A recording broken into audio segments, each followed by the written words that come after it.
Hello everyone, and welcome back to our channel NPA Discovery, the place where stories of genius, madness, and human complexity come to life.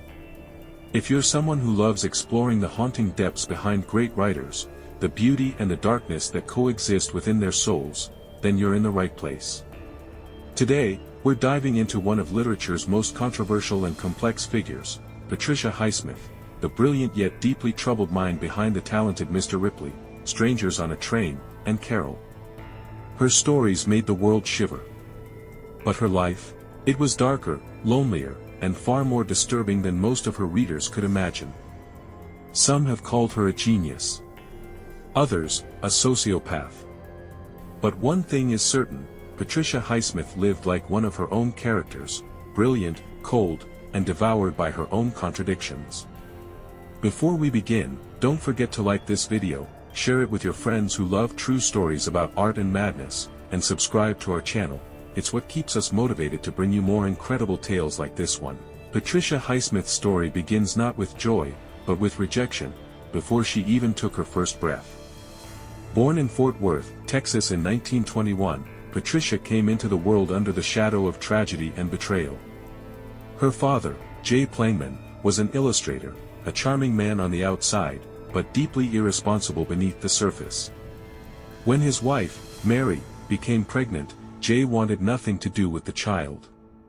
In fact, he urged Mary to end the pregnancy, using turpentine, of all things. Think about that for a moment. Before Patricia ever had a chance to live, the person who helped create her wanted to erase her. Mary's attempt failed, and perhaps that failure was the first act of defiance in Patricia Highsmith's life story. It was as though the universe had decided this child would survive, even if she had to pay dearly for it later. 9 days before Patricia was born, her mother filed for divorce. Mary raised her alone, a woman already wounded, bitter, and tired of love. That emotional distance would shape Patricia's entire existence. Her biographers later said that her mother, Mary, was the great love and the greatest hate of Patricia's life, and the truth behind that statement is terrifyingly deep. From her earliest years, Patricia felt unwanted. Not just by her father, but by the very woman who brought her into the world. And when a child grows up feeling unwanted, they often learn to survive not through love, but through control, through understanding human weakness, and manipulating it. In a strange way, that may have been the seed that grew into her dark literary genius. Mary's attempt failed, and perhaps that failure was the first act of defiance in Patricia Highsmith's life story. It was as though the universe had decided this child would survive, even if she had to pay dearly for it later. 9 days before Patricia was born, her mother filed for divorce. Mary raised her alone, a woman already wounded, bitter, and tired of love. That emotional distance would shape Patricia's entire existence. Her biographers later said that her mother, Mary, was the great love and the greatest hate of Patricia's life, and the truth behind that statement is terrifyingly deep. From her earliest years, Patricia felt unwanted. Not just by her father, but by the very woman who brought her into the world. And when a child grows up feeling unwanted, they often learn to survive not through love, but through control, through understanding human weakness, and manipulating it. In a strange way, that may have been the seed that grew into her dark literary genius. Patricia Highsmith's romantic life was as complex and self-destructive as her fiction. She was a lesbian, but one at war with herself. Her attraction to women filled her with guilt, confusion, and self-hatred, largely thanks to her mother's rejection and the conservative times she lived in. She once wrote, "There is something perverted in me that I do not love a girl anymore if she loves me more than I love her." That single line reveals everything. She craved passion, but not peace. Love, for her, was most exciting when it was forbidden, painful, or doomed. Most of her relationships were brief, intense, and filled with jealousy. One of her lovers, artist Alila Cornell, later took her own life after another heartbreak.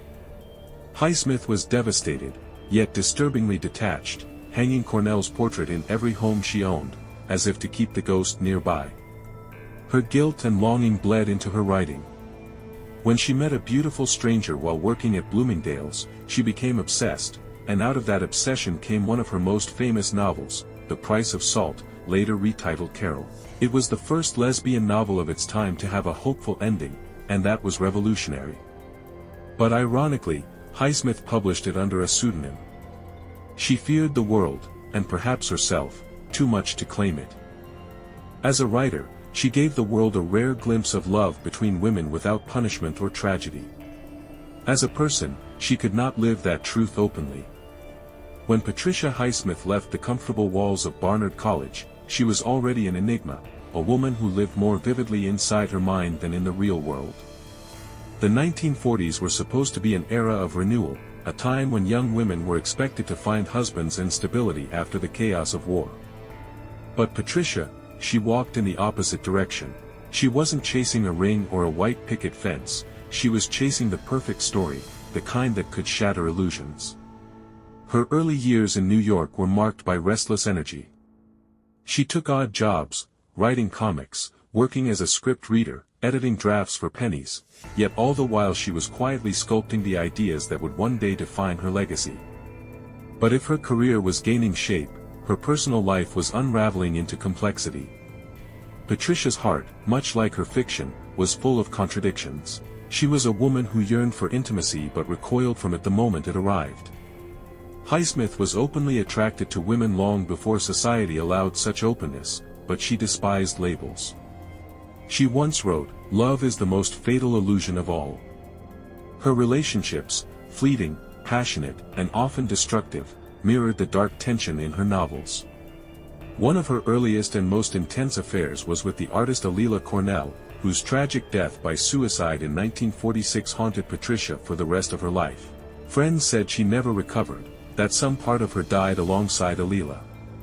And perhaps that's why she poured her grief into one of the most shocking and revolutionary novels of its time, The Price of Salt, later known as Carol.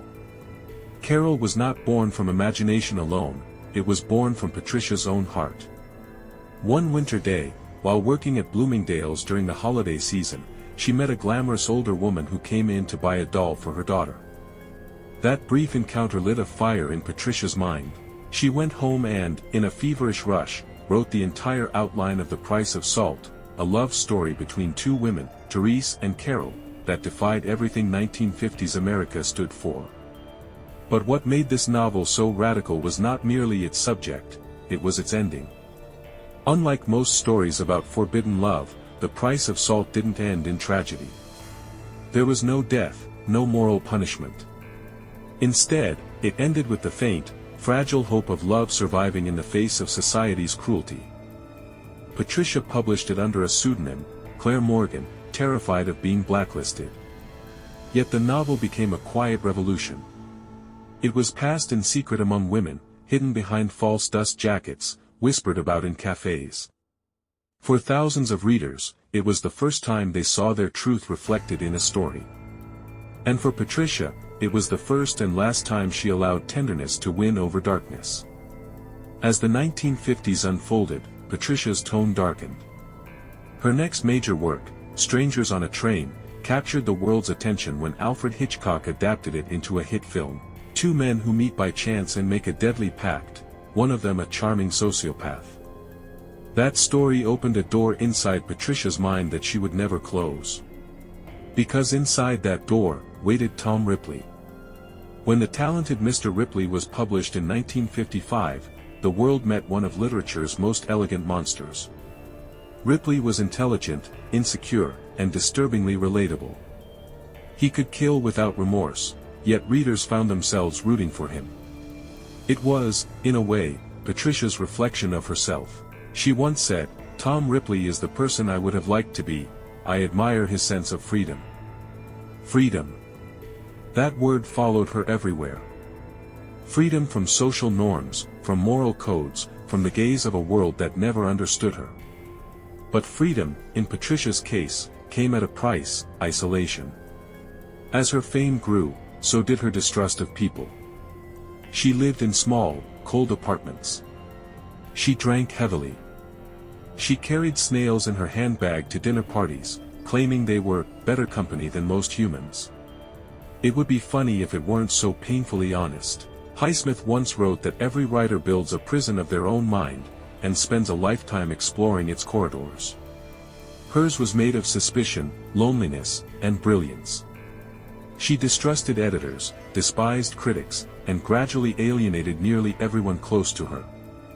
By the 1960s, she had moved to Europe, seeking peace in isolation, first in Italy, then in France, and later in Switzerland.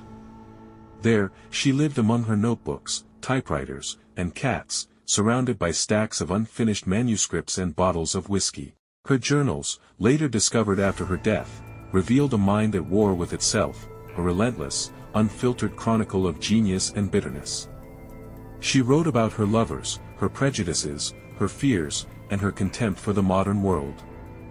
And yet, through all that darkness, she continued to create, novel after novel, each exploring moral ambiguity, each blurring the line between guilt and innocence. In Patricia Highsmith's world, villains were not born, they were made by circumstance, by rejection, by the quiet despair of wanting to belong and never quite fitting in. She didn't just write about crime. She wrote about the psychology of it, the seductive logic that makes a good person cross the line. And perhaps, deep down, she was always writing about herself. As we move deeper into her story, we begin to see the true paradox of Patricia Highsmith, a woman who understood humanity so profoundly, yet could barely tolerate it.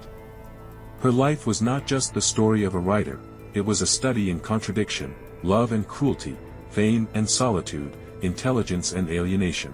In the next part, we'll uncover how those contradictions reached their breaking point, how Highsmith's bitterness consumed her final years, and why even today, she remains one of literature's most haunting figures. The slow decay of a brilliant mind. By the 1970s, Patricia Highsmith was famous, but she was also feared. Editors described her as a storm in human form. Dinner hosts dreaded her biting comments. She drank heavily, chain-smoked, and wrote obsessively, often producing thousands of words a day. Yet behind that productivity was a profound loneliness. She never married. She had affairs with women across Europe, but each ended in betrayal or bitterness. She sabotaged every relationship she ever had, as though love were a weakness she couldn't afford. One lover described her as the loneliest person I ever met, a genius surrounded by ghosts.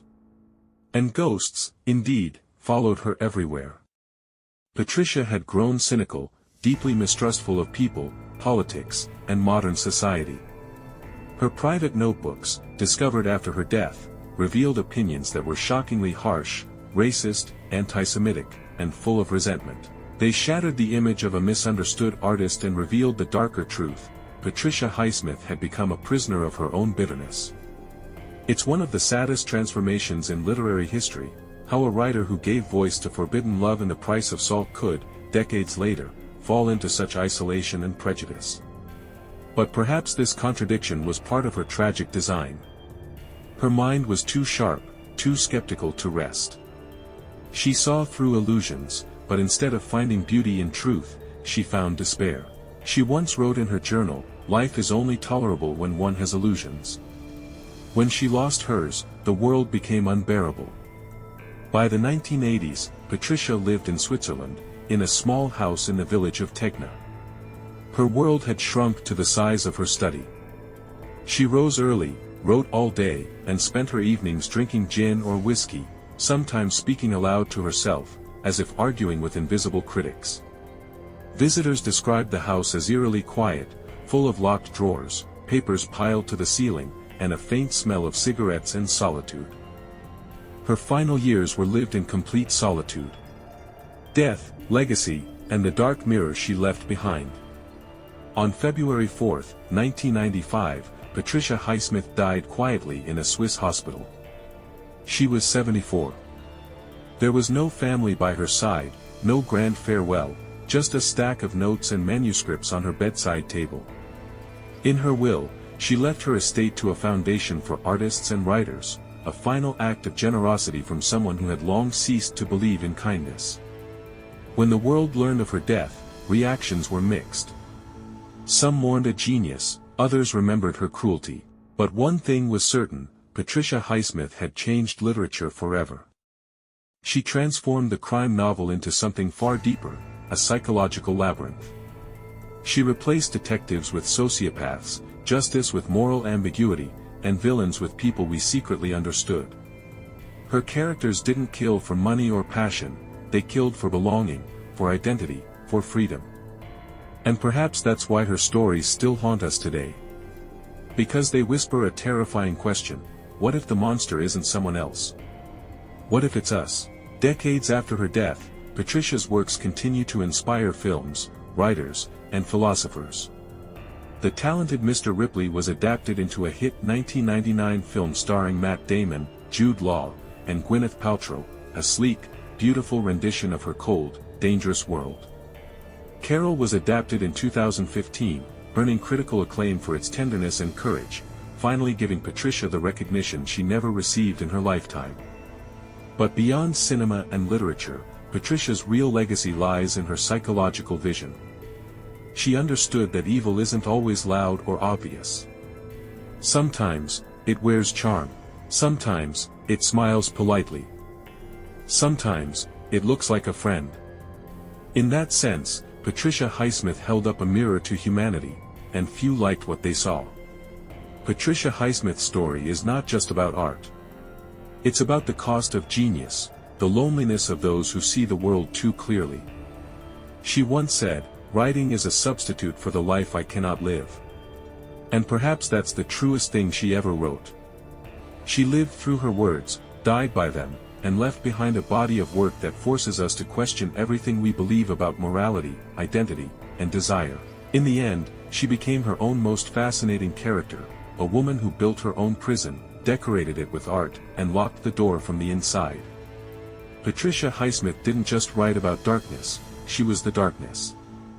And through her, we learned that sometimes, the most frightening stories, are the ones that come from the truth.